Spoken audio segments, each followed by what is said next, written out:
మా ఓడ అమెరికాలోనే కొలువు చేస్తాడు, ఏడాదికి 50 లక్షల జీతం. మా కోడలు కూడా ఆడనే జాబ్ చేస్తుంది. అమ్మయ్య, కొడుకు చదువు అయిపోయింది, ఇక జాబ్ దొరకంగానే అక్కడనే సెటిల్ అయితట్టు ఓ పిల్లని చూసి పెళ్లి చేస్తే అయిపాయే. ఏ గడ పెట్రోల్ బంక్లో పని చేసినా సాలరా, మస్తు కమాయించవచ్చు. 5-10 ఏళ్ళు ఆడ కష్టపడ్డమంటే ఇక పురుసత్తుగా బతకొచ్చు.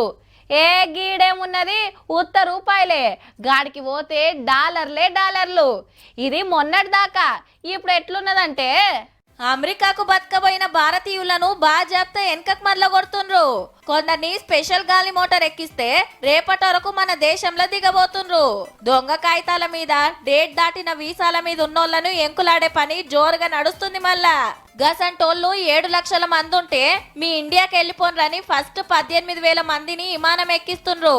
ఆ టెన్క తత్తిమోళ్ళ వంతు చదువుల కోసమని, జాబుల కోసమని 10 శీతం పోతరాయే.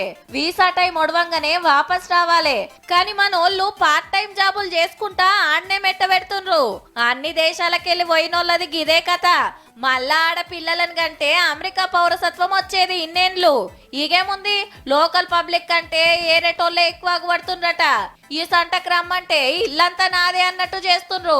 చెల్, ఎట్లొచ్చినోళ్ళు గట్ల పోవాల్సిందే అని కొత్త అధ్యక్షుడు ట్రంప్ సారు ఈ కార్యం పెట్టుకుంటే మనోళ్లకు పెద్ద పరిశాన్ పట్టినట్టు అయింది. ఈ నెల 20 తారీఖు లోపు ఆడ పుట్టినోళ్లే అమెరికోళ్ళు అవుతారు.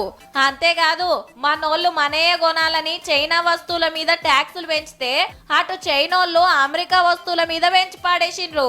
అట్లనే బిజినెస్ ఓడలకు చాలా ముఖ్యమైన పనామా కాల్వ మీద పెత్తనం కోసం చైనాతోని కొత్త పంచాది పుట్టించేటట్టే ఉన్నాడు. సారు రెండో పారి పవర్లకు వచ్చిన 15 రోజులకే గిట్లుంటే ఇక 4 ఏళ్లల్లా ఇంకెట్లుంటదో పో.